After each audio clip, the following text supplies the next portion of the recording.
Hello everyone and welcome back to another video with On Point Politics, and today we're going to be looking at what if the same polling errors from last cycle occur once again to the current polling averages.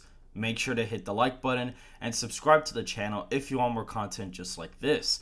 And so Donald Trump is leading in the national aggregate by 4.2 percentage points against incumbent President Joe Biden. Keep in mind, President Biden, despite being an incumbent, is only at 38.4 percentage points, indicating that polling errors will actually favor President Trump instead of President Biden, whereas Obama had a much higher approval rating than Biden at this time did when he was underestimated against Mitt Romney back in 2012. And so what we're doing is we're going to be saying, okay, what happens if the same exact polling errors occur in all of these battleground states in every single state? So the first state is going to be the state of Washington. If you apply the polling error to the adjusted aggregate, it actually gives you a result of 0.7 percentage points for President Biden. That is a super narrow victory in the state of Washington. You know, the state of Washington voted for Biden by 16 points.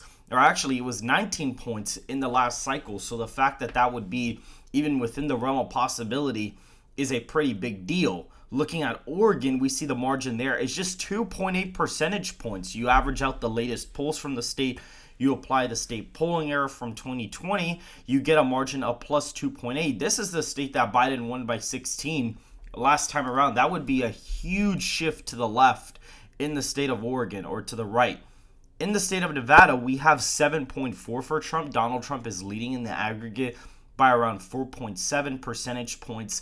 As of right now, you apply the polling error, it gives you a margin of plus 7.4 for Donald Trump. That puts the state in the likely Republican column.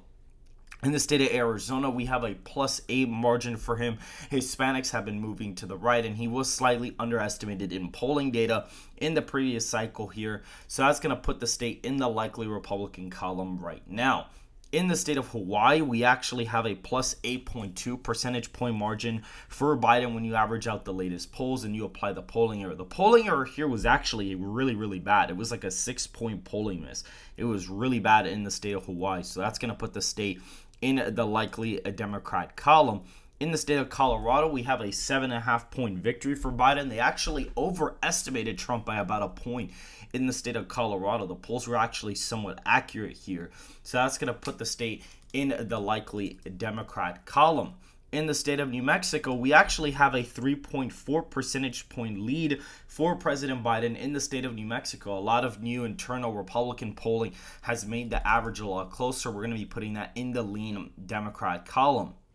In the state of Texas, Donald Trump would be winning it by 13.6 percentage points. That's greater than his 2016 victory, and that's actually really close to what Mitt Romney won it by in 2012. So Texas would become a safe Republican state on the map.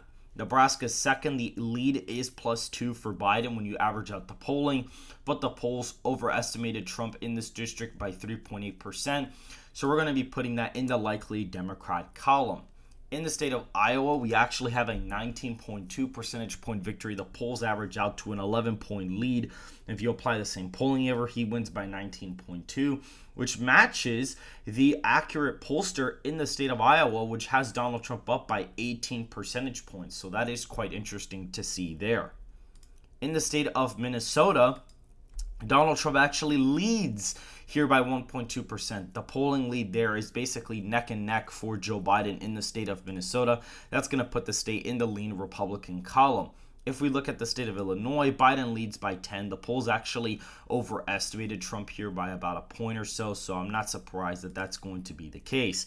In the state of Wisconsin, we have Donald Trump winning here by 9.5%. Donald Trump leads the aggregate by 1.7%. And when you apply the polling error from 2020, you get a margin of plus 9.5 in the state of Wisconsin. In Michigan, we have a margin of plus 7.6 for the former president. In the state of Ohio, we have a margin of plus 16.5 for Donald Trump. And in the state of Pennsylvania, we have a margin of plus 5.9, matching my likely categorizations for the lean for all the 3 Rust Belt states.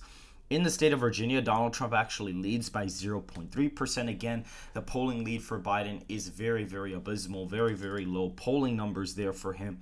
And when you apply the 2020 margin, error, you see that Virginia actually narrowly flips into the tilt Republican column.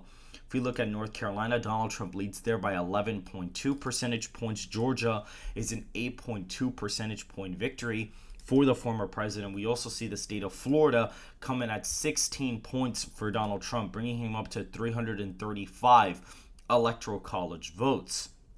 We also see in the state of New York, Joe Biden, with the polling error, actually only leads by 2.2%. Biden's leading in the aggregate by around 8.5 points. But the polling error here was actually over 6 points. So when you apply that, Biden actually only leads in the state of New York by around 2%. In the state of New Jersey, Trump actually leads there by 4.2%. He actually leads there by more than Virginia, Minnesota, New Mexico, and Washington, which is very, very interesting. So we're going to be putting that in the lean Republican column there. In the state of Maine at large, we have a likely margin of plus 6.1 for the former president. We also have a likely margin in Maine's 1st congressional district. In the state of New Hampshire, Donald Trump actually in this matchup here probably ends up winning it by a tilt margin when you apply the polling error average. The polling margin for that state has gotten a little bit closer, probably D plus 1.5, D plus 2. You apply the polling error of around 2 to 3 points. It gives you a tilt margin.